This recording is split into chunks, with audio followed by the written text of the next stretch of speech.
Hello folks, this is Hannibal from your medical team. This video is going to be about tourniquets. Now, I made a tourniquet video about a year ago when I was with AmCon, and my intention was to just post it up here for all of you. But I was never really happy with that video. What I showed in that was how to use our IFAKs that I put together and gave out to people, and the materials in there to improvise tourniquets. What I wish I had done that I just wasn't able to at the time was to show you how to use the different commercial tourniquets. And the reason why I couldn't do it at times, I didn't have examples of all of them, but I do now. So your commercial tourniquets basically fall into three different styles. What I'm going to show in this video, instead of going with that old video, I'm going to remake it. And today I'm going to show you how to use the three different styles of commercial tourniquets, as well as how you can improvise a tourniquet. So that's what we're going to work on today, so stay tuned. Okay, so there's three basic styles of commercial tourniquets. If I miss one, if there's some other style out there, y'all want to know more about it, let me know, and I'll be happy to make another video and add that in there. But as far as my knowledge goes, there's three basic types. The first one we're going to talk about is what they call the CAT tourniquet, or the Combat Application Tourniquet. This is a very popular tourniquet. It's been issued in the military. As far as I know, North American Rescue is the one that came up with it. Now, I like them as a tourniquet. They're a little pricey, I feel, but I understand they're good quality, but they're about $30 a piece from North American Rescue. And there's all kinds of kits and holders and things for them. What I have here today, I'm going to show you, is not a North American Rescue CAT tourniquet. It is a knockoff from China that I got off eBay for about $5, and I use it for training. However, it is a perfectly functional tourniquet. So this is my web belt that I carry with me, and when I go hiking or for any other activities, if I'm going to go out with it. And you know, I've got IFAK on it, and another little IFAK bag that I carry a few things in, like a poncho and stuff, extra mags. But I've got this. This is a carrier. It's a tourniquet carrier. It's made specifically to hold CAT tourniquets. I got this for like $5 off of eBay. It's got MOLLE. You can strap it on the side of a pack. I just loop it over my belt, carry it this way. This is elastic, and it's really easy just to pop it open and pull out your CAT tourniquet. They make specific ones for CAT tourniquets made out of Kydex and things like that, but once again, it gets into a price thing. So for about $5, one of those little things is really handy. So, but this is what a CAT tourniquet looks like. It's a windlass style tourniquet, and when you open it, it looks like that. It's made out of webbing material. And on the inside of that webbing material, there is a ribbon that's attached to this windlass. So when you tighten that windlass up, that ribbon tightens up inside of this web belt. When you set these up, you should preset them. There's a tip that's red, and when you pull it, you can see you can pull this back and forth through the buckle. The way you kind of preset these up is you want to set it up about like this, and then you can line this up and fold this back underneath, and it'll set inside of a holder. But this way you have it ready to go if you have to apply it. And the way you apply this, when you pull it out of the holder and it looks like this, you can slide it. If you have it preset like this, you can slide it over an arm or a leg. This red tip should always point towards the center of the body, or towards the heart. It's not as important when you're applying it on someone else as when you're applying it to yourself. But you might as well get into that habit, and I'll show you why here in a minute when I apply it to myself. But the way this tourniquet works is you can slide it up the arm, you pull that red tab loose, then you can pull this and cinch it down. This is a very small diameter arm. You can see you cinch it down, then you take this Velcro and loop it back around here and attach it. Then at this point, you turn the windlass, and this will tighten the tourniquet down. I'm not going to tighten it down overly tight on this arm because it's a hard plastic arm. There's no give, and it'll just break pulling against this. I'll do it on my arm so you can see it. But once you get the tourniquet tight, there's two ears here that, depending on which direction you crank the tourniquet, you can slip it under those ears, and that will lock it in place. And then you can slide this tab over top. That will keep the windlass from coming loose, and you can write the time on here, what time you applied the windlass. Then the last step, and this is very important, is you take the rest of this and you wrap it back around and attach it. And I'll show you why that's important in a minute. And of course, the way that you want to be able to determine if your tourniquet's effective is once you have it on, you should be able to check for a pulse. And you can check for a radial pulse right in this area, and you can feel it on yourself. You should not be able to feel a pulse when you have the tourniquet in place. And of course, the whole reason you're putting the tourniquet in place is because you want to stop bleeding. So you can usually tell pretty quickly if you've got the tourniquet tight enough because the bleeding will stop. The preferred place, when I was in the Army and I first got my training many, many years ago, the recommended way to put on a tourniquet, and by the way, there were no commercial tourniquets. Anything we did was all improvised. But the correct placement of a tourniquet was you were supposed to put it about 6 inches above the wound. So if you had a wound in your forearm, you just go up about 6 inches and you place it. Now they've changed that over the years. The theory is you want to put the tourniquet in the upper part of the limb, either the upper part of the arm or the upper part of the leg. The reason for that is your arm, the lower part of your arm and your leg both, has two bones. And if that artery is laying between those bones, when you tighten that tourniquet down, you're not able to adequately push the artery up against the bone to ensure that you're going to clamp it off. Where the upper part of your arm and the upper part of your leg only has one bone. So it's much easier to make sure when you're tightening that down, you're actually squeezing that artery down and blocking off that blood flow. Now, one of the nice things about the cat tourniquet is when you have it staged properly and you pull it out, it's very easy to self-apply. And I'm going to demonstrate that now. Now, remember I told you when you're putting it on to point this red tip towards the heart. And just get in the habit of doing that, or towards the center line of the body. There's a reason for that. If you're going to slide this up over your arm, and then you grab that red tip and you pull it. And what you're doing is cinching this down tight. If it's not positioned where you want it, because you want this windlass where you can get hold of it, you can simply pull this up or down and move it where you want it. And if you tighten it down and you pull it down too far, it's easy to lift it back up and snug it down some more.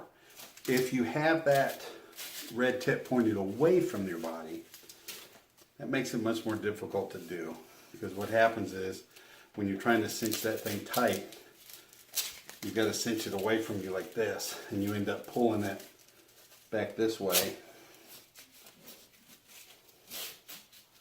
And you end up with this windlass back here where you can't reach it, and it's hard to get it back around.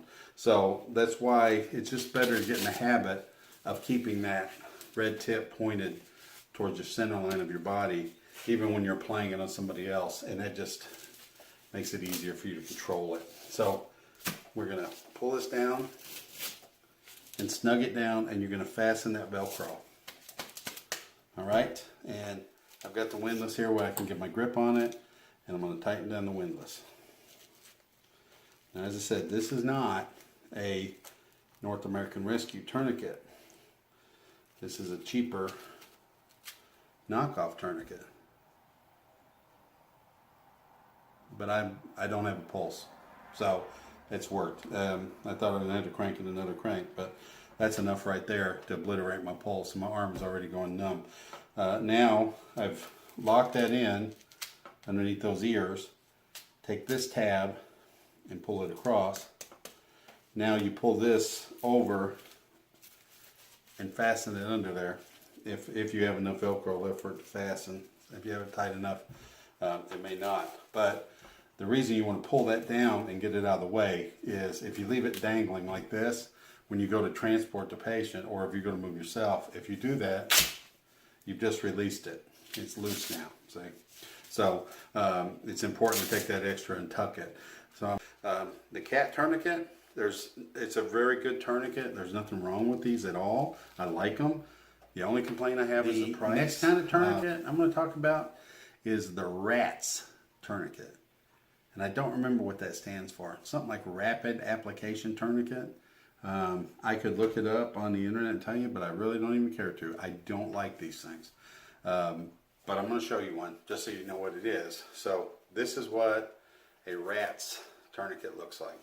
It's basically just a little piece of bungee cord, and it's connected with this little odd looking metal clip.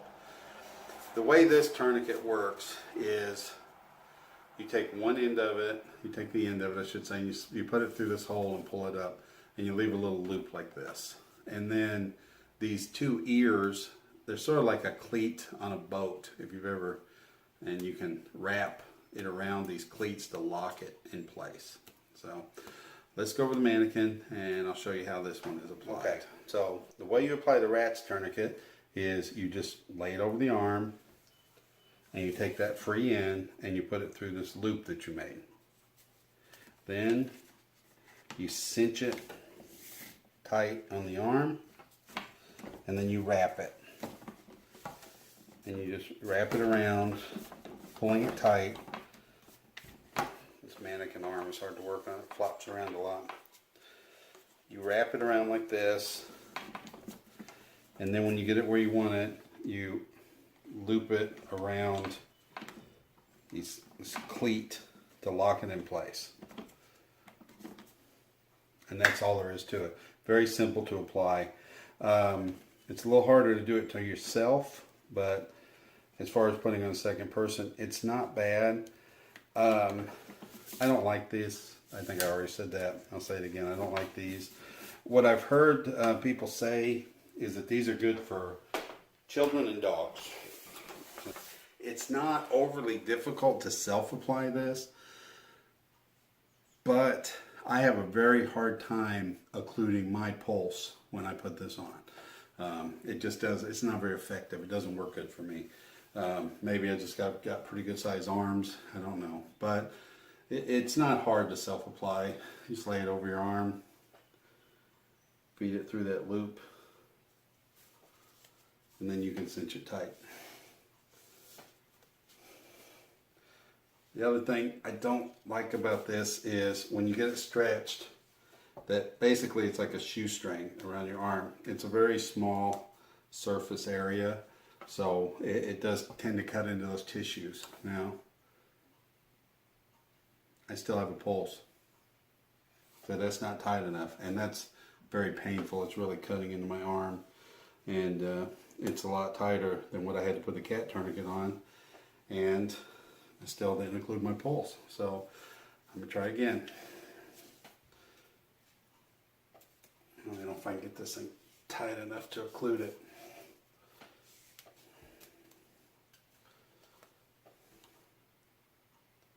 No, I still have a pulse, and I'm not going to keep doing this and abusing myself. So they can be used probably on a child, somebody with a smaller arm. That's already, I'm leaving a bruise there already. Somebody with a smaller arm, a child, a pet. It might be an effective tourniquet, but for an adult, this would not be my first choice. I guess if somebody was bleeding and this was all that we had available, I would try it and do my best to get it tight enough, but I just have a very difficult time occluding my pulse with this. So it's not my favorite tourniquet. But as I said, the whole point of this was just to introduce you to the different styles of tourniquet. If you've never seen it, you might see that in somebody's first aid kit and not even know what it was. At least now you recognize it's a RATS tourniquet. But if this is all they have, use it, but keep looking. See if you can find something else. I bought this just for making this video, which I've been planning on making this for about a year. I'm just now getting around to doing it. I don't carry that in my first aid kit. I've got it in a drawer here at the house. It's going to go back in that drawer. I just don't care for it. So, okay, the final style of tourniquet I'm going to talk about is what's called a SWAT tourniquet. And no, it sounds really cool and tactical. It has nothing to do with SWAT teams or police or anything. SWAT stands for stretch, wrap, and tuck. Basically, a SWAT tourniquet is a big rubber band. Now, I don't have one, but I have something else I'm going to show you that I carry that is the same thing. As soon as I saw a SWAT tourniquet, I knew exactly what it was. Somebody had a really smart idea to take something existing and use it as a tourniquet, and they started manufacturing them and selling them. The reason I don't have an actual SWAT tourniquet is I refuse to pay $15 for a rubber band just to make this video. I have no use for it because I have something else. So this is I showed you my web belt earlier when I pulled off the Cat 5 tourniquet. This is my IFAC that I carry with me when I go hiking out in the mountains. And in it, I have a few things, but one of the things I have is a dowel rod, which I can use to improvise a tourniquet. It doesn't take up much space, but you can see wrapped around here, I have this blue thing. I just wrap it around there because it's an easy way to carry it. This is my version of the SWAT tourniquet. What this is, let me just unroll it and get this dowel rod out of here. So what this is a tension band that therapists use to exercise people. And you can see they've got some printing on here. It's Can-Do, C-A-N-D-O is the name of this company that makes these. There's probably other companies, but that's who these are from. And what this is a big old rubber band that's been cut in two. It's 4 inches wide or so. Actually, I think it's about 6 inches wide. And it's nitrile and it's very elastic. What therapists do is cut off a hunk of this, tie a knot in each end, and give it to people to use for resistance for exercising. Somebody has seen this and said, hey, that would make a neat tourniquet. I guarantee you that SWAT doesn't have a factory somewhere turning out tourniquets. They're buying them from somebody like this.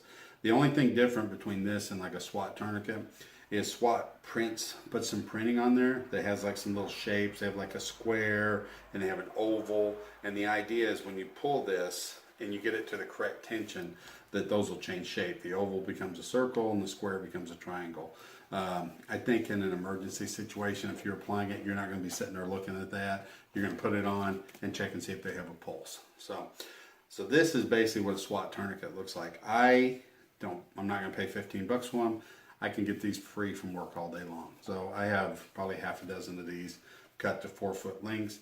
I keep them in my first aid kit as a backup tourniquet, and they're also kind of handy for a compression dressing for a wound. You can put a dressing over top of it. You can wrap this over it, and it keeps good compression on there. It doesn't come loose if it gets wet or anything. So let's go to the mannequin. I'll show you how to apply this as a tourniquet. So the way this is applied, this is called a stretch, wrap, and tuck. And it's a little awkward to do on a mannequin because the skin is so slippery. But you stretch it and wrap it. It's hard to get a lot of stretch until you get that first loop on there. So it's sitting on top of each other. Then you can really crank it out. In this case, I have to crank it a couple of loops because it will slide on the skin. But once you get it wrapped a little bit, you can really crank this out.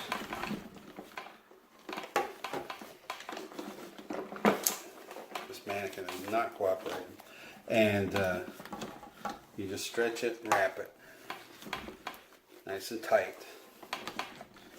And as you can see, when you're putting it on somebody else, you can keep a nice wide band over there. And I think you can see how this would make for a very nice compression dressing as well. Now, I've got these cut to about 4 feet. You could probably do for about 3 if it's a small arm like this, but somebody like my size, or if you're going to wrap it around the leg, I want to have some extra. So I've cut these kind of long. But you just wrap it around.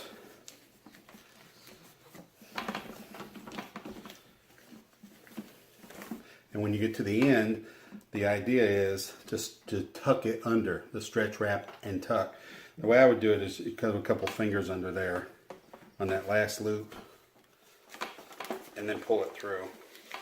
That's easier than trying to get hold of it and pull it up so you can get under it. And that's all there is to it. It's very easy to apply.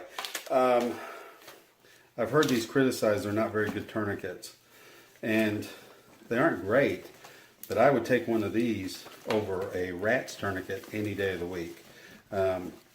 They can be self-applied, but that's something, if you think you're going to carry one of these, you should practice.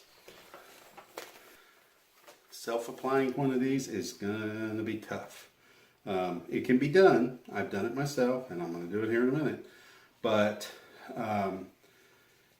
it tends to, you don't get that nice big wide thing. When I put it on myself, it tends getting up more like a rat's tourniquet where it gets narrow, and it's a little awkward to do.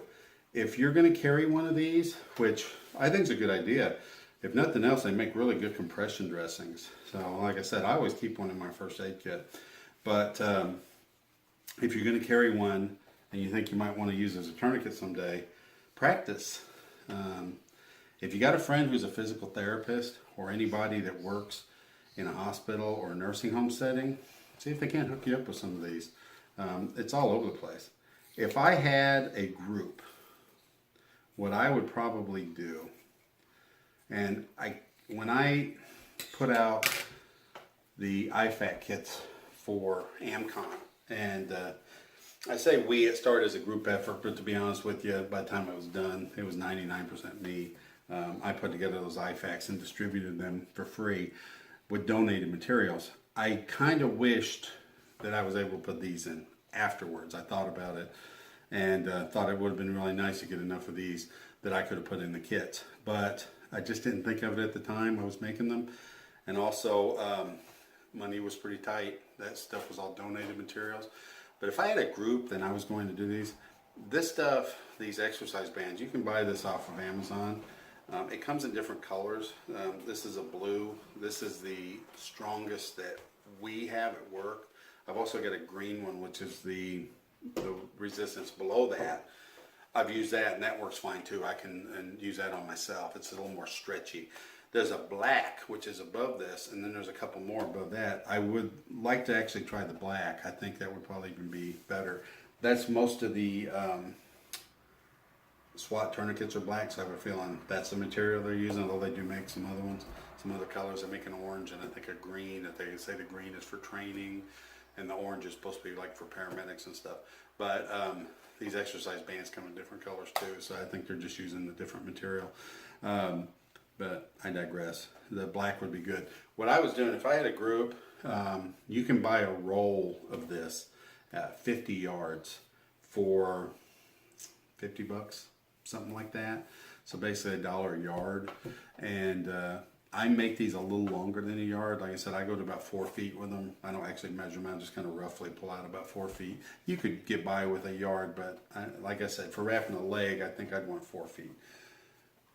So out of 50 yards, you could get 30 some tourniquets out of that. So if I had a group, if I was, for example, doing those IFAC kits again, I would probably just try to get some donations, get a few bucks in, where I could afford to buy a roll of this, and then just sit down and cut off 4-foot sections and give one to every one of my people to make sure that they had a tourniquet. And you could, basically it'd be like $1.50 a tourniquet. So it's gonna be pretty affordable if you have a group to use this stuff. So enough talking. Let me put this on myself. My arm's sore after messing with that rat's tourniquet. On yourself is getting that first wrap on. What I do is use my teeth.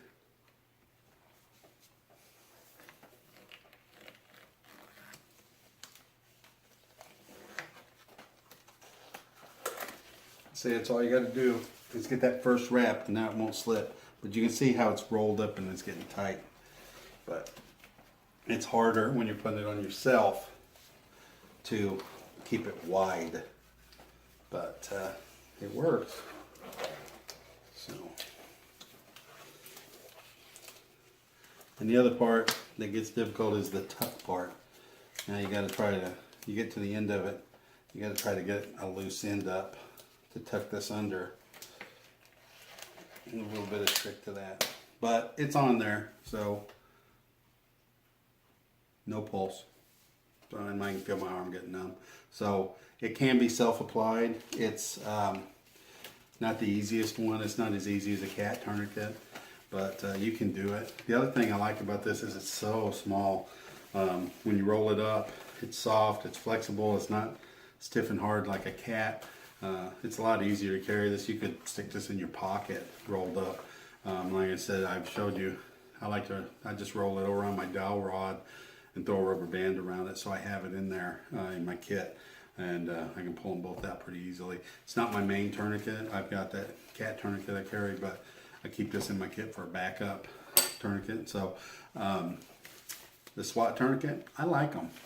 I'm not going to buy one, but I'll use these. But I think it's a pretty effective tourniquet, and it's got a good use in a kit. I saw a video one time, somebody was talking about these and called them like the Swiss Army knife of first aid kits or something like that.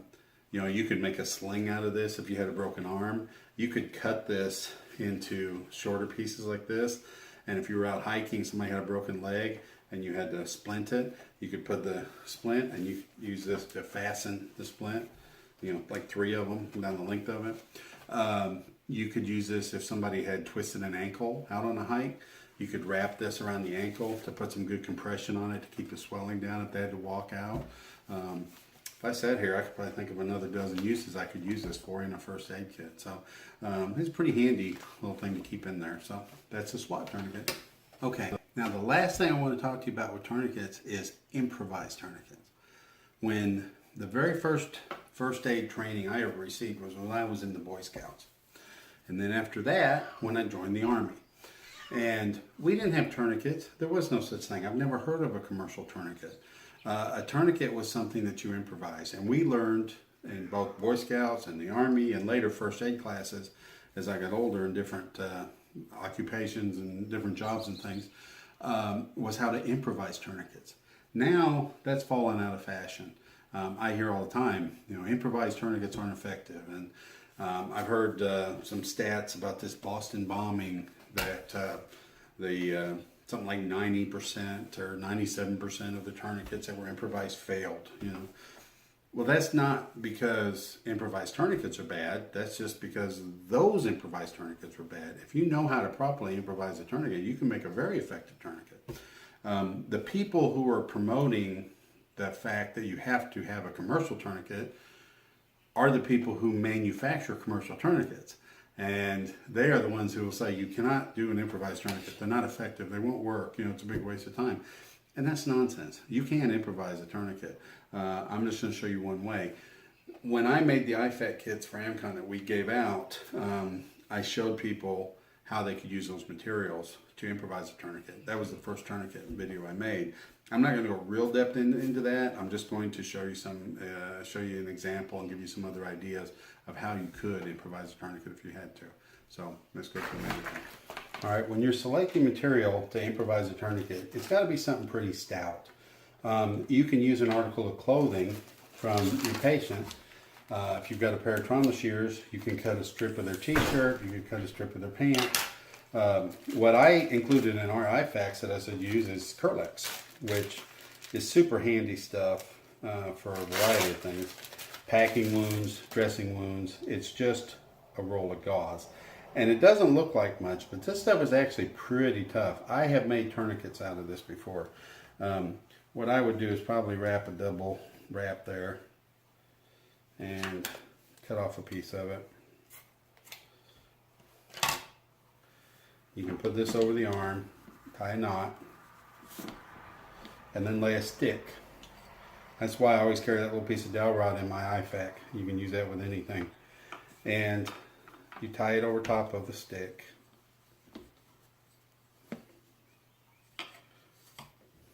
This time tie a double knot. And then the stick is your windlass, and you just crank it around and tighten it up. Now if I crank this hard enough, this will break because this arm is hard plastic and there's no give at all. And I can break this if I crank hard enough. But if this on a human arm, you can easily crank this down tight enough to make a sufficient tourniquet. I've done it on myself. It works. I've done it on other people in ER, and it's worked. I've done it before. It's not the most ideal stuff. It's not the strongest stuff in the world, but it's strong enough that you can make an adequate tourniquet using Curlex. This stuff is actually pretty tough. So you can also use a piece of webbing belt, something along those lines. So it's easier to just cut this off. See, this Tourniquets is very tough stuff. When you got it wrapped up like that, you can make a tourniquet out of it. This mannequin tends to slide out of this chair, so I throw a little piece of web belt over it. You could use something like this for a tourniquet. Same thing. Slide it over the arm, tighten it up, or put a knot in it. Wrap a stick of some sort and tighten it down. Belts are not my favorite. Your average belt that you wear is really thick, and they're leather. They're hard to twist like this. You can see this web belt, how it gets twisted up in a knot when you're twisting that windlass down. It's hard to twist like a thick leather belt like that. So belts typically don't make great tourniquets. But if you had a piece of web material or something like this, you could. That's about it on tourniquets. Once you put a tourniquet in place, the old rule of thumb when I was in the Army was 2 hours. They said if you had it in place, if it stayed in place any longer than 2 hours, you'd start getting tissue damage. Now, the modern stuff I've read actually says that's more like 6 hours. And they're not going to have permanent tissue damage and stuff. So don't be afraid to throw one on if you have to. A lot of the Stop the Bleed courses now, they automatically just go with throw a tourniquet on for everything. I'm still kind of old school. I'd probably, go, unless it's an arterial spray, which you can tell if it's spraying out like a garden hose. If it's pulsating when you're bleeding, that's arterial blood flow. You don't want to throw a tourniquet on that. But if it's just a regular wound just bleeding, I would still go with direct pressure first. That's your number one frontline way of stopping bleeding. It's not necessary to throw a tourniquet on, but like I said, a lot of the Stop the Bleed classes now, which I think are wonderful, getting a lot of people involved that really don't have first aid training, but they're willing to go and learn this stuff. They're just all about throwing a tourniquet on everything, and it's kind of hard to go wrong. If somebody's bleeding, you throw a tourniquet on, you're going to stop the bleeding, and that's good. So that's it, I guess. I'll wrap this one up for now. It's probably way too long as it is. This is Hannibal with your medical team. Thanks for joining me. I appreciate you, and I'll be coming out with some more videos in the future.